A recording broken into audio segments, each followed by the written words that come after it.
Well, good Wednesday, everyone, and this one's going to be tough. But wow, is it going to be tough in the best of ways? It's the 15th day of May, and this one will go down in the history books, certainly for me and for I believe everyone. And I'm going to be absolutely beside myself and trying to bring you, to the best of my ability, the wonderful news that we have to share. And I know you've already heard, but I'm going to go through it as much as possible. We've got some wonderful things to show you tonight. I am absolutely beside myself. It's been a tearful day of joyfully, obviously, for hundreds of people, either involved with the search or not, across the entire United States and perhaps even beyond.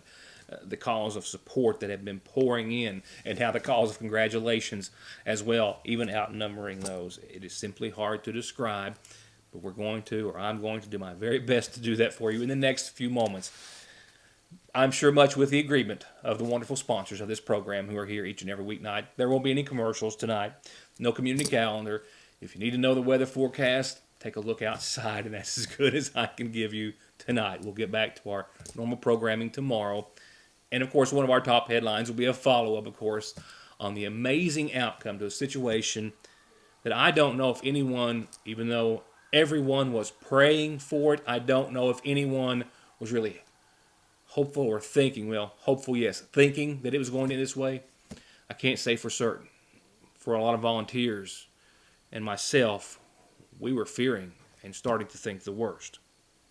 And it wasn't the case. So by now you know the happy ending of this story, but here before you tonight is exactly how it happened. First, I got to say I'm proud, as always, to be a volunteer, but I had nothing to do with what you're about to see. There were hundreds of people who have given everything of themselves for the last 67 hours that this little boy has been missing. Little 22-month-old Kenneth Howard missing. And we were fearing the worst. I was just merely stationed at Command Central with other volunteers today when the word came in. And I had the good fortune of helping transport some of the paramedics and authorities to where he had been found, way, way up in the thick and on the ridge line, and the privilege of helping transport him to the ambulance and bring you some of this video in the process. These are the people that you're about to see, along with really hundreds of others who helped altogether save this little boy and return him to his family, and they are the ones who deserve a lifetime of praise and thanks. So after 67 hours, temperatures as cold as 37 degrees last night and this morning, terrain that literally an adult, myself and many others, would have or had a hard time to navigate and survive in had we been left out in those conditions. We're talking about a little 22-month-old boy simply wearing a t-shirt, his sweatpants, found with those and only one of his sandals intact. But it all turned out to be absolutely the greatest story of my career that I'm just simply able to bring to you, and the greatest outcome of anything like this that we've ever seen. Since Sunday night, the prayers have been endless. The searching has been endless, relentless as well, and practically around the clock.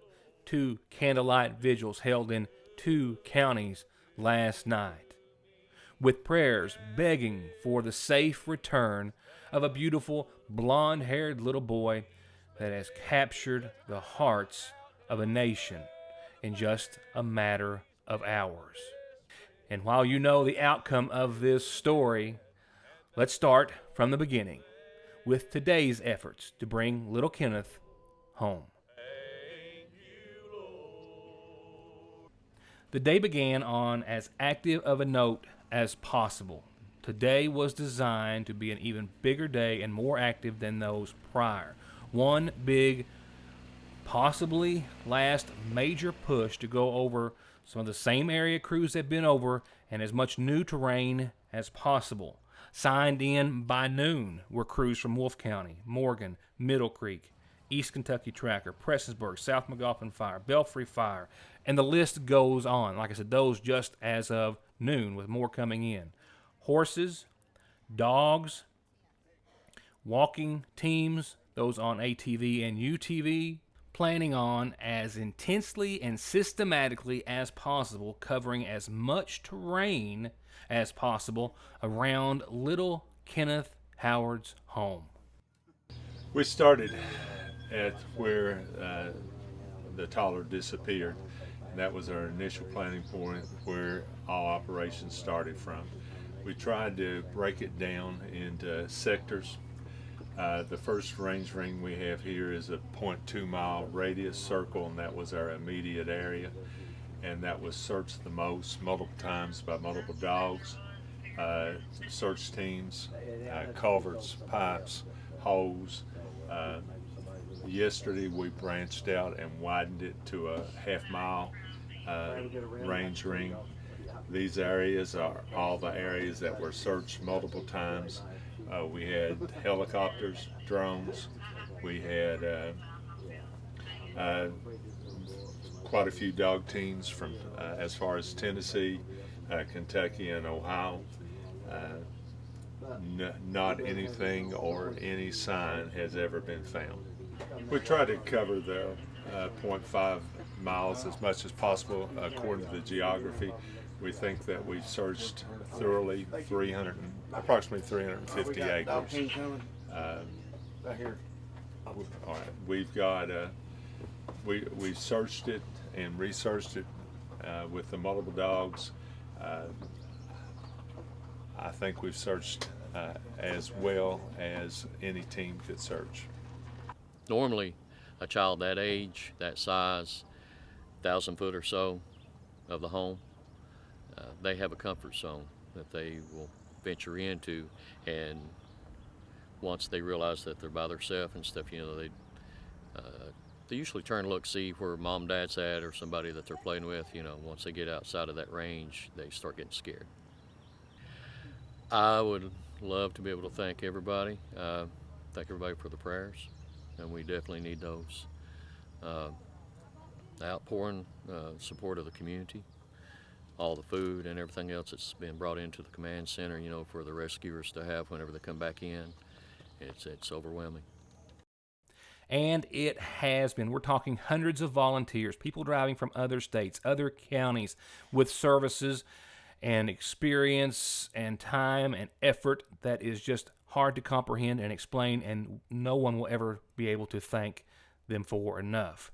But even more overwhelming than that was the feeling and emotions that everyone felt today and was overran with when this was the sight that many would start to behold.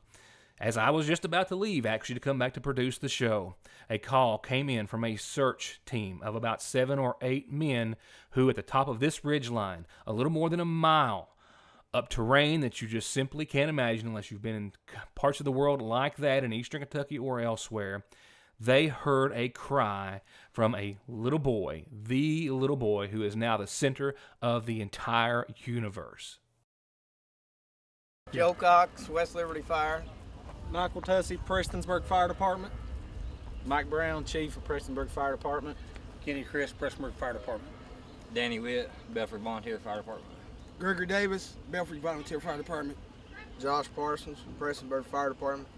Gentlemen, just whoever wants to jump in, tell me roughly where you were, what you heard, what you saw. We basically were approximately a mile to a mile and a half up behind the house. We'd done a grid search and had spread out and kept line in sight with each other.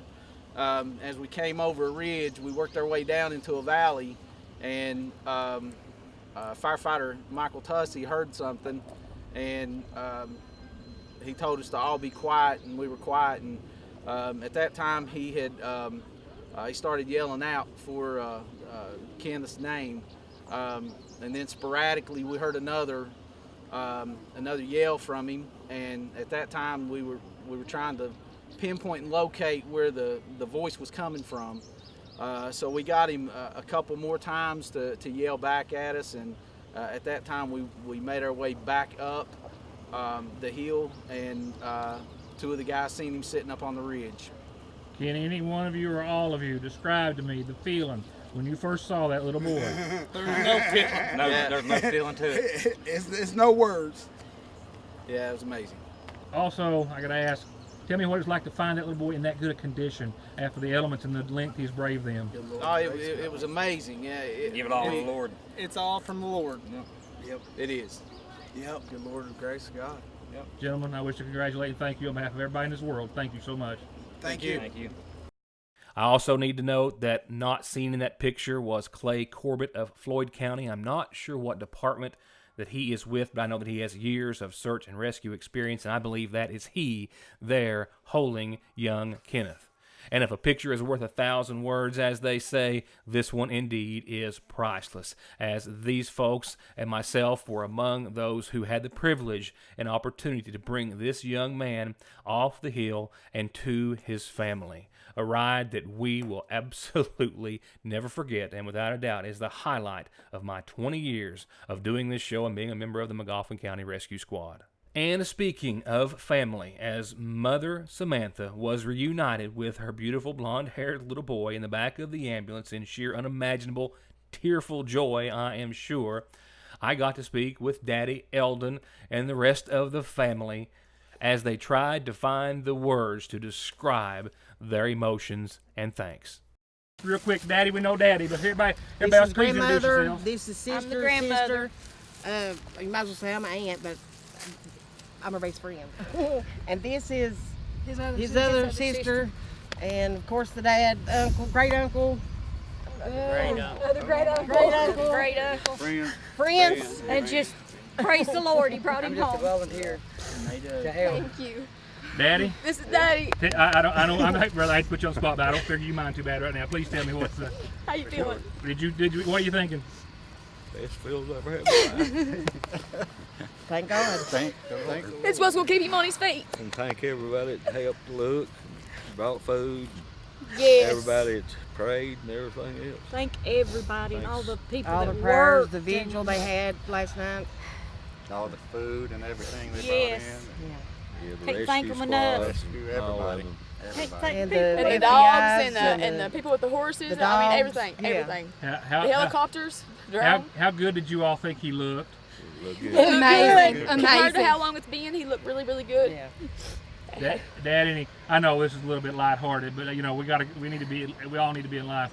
Any plans on keeping him on a tight leash for the rest of his life? He's gonna put a leash on him. on a dog leash. Shot collar. Oh, Lord. Put a bell on him. So he won't get very far from the yard. There's always faith. There's always faith that keeps us I together. had faith the Lord would bring Still him back. hoping. That's But sure. He would never give up. He would never give up. As long as you're asking God for prayer and safety Just of this talking about child, being he a will kid. be home. And he is. He is home. And that's all. Glory Everybody to pulled God. together, Glory yeah. to God. Everybody pulled together and Oh, God, Yeah, the Lord was God with done him. it. For sure. For sure. You all, congratulations from my bottom of my heart. Thank you Thank for doing you. this for me Thank today. everybody. Thank you to everybody that did help us. I mean, Yeah. thank you so much. God bless every one of them. Every one of them. That boy is what keeps this old man going. Everybody. And God will bless them. In closing, that little man right there was taken from the scene by helicopter to a trauma center, but not for his traumatic injuries, because he had survived the wilderness for 67 hours, and that's where he needed to be at the time. But he was talking, he was moving, he was drinking water, and he was a very happy and safe little boy. So there are no words left in my tank or my mind to try to follow that, except to say thank you so much for being here and being a part of the show. We'll pick up more programming tomorrow. There will be a lot of thanks, I would imagine, coming from a lot of folks, to a lot of volunteers and others who are very deserving. This won't be the end of this story. I can guarantee you that, neither here on Your News Today, in the Independent, or elsewhere around this nation tonight, who is entirely thankful and counting their blessings, as are the family, I'm sure, of little Kenneth, for what has truly been a miracle and a blessing. So with that said, I'll leave you tonight, and I look forward to seeing you tomorrow, still on Cloud 9, after a beautiful end to this story. Thank you for watching and being a part of Your News Today, and good night.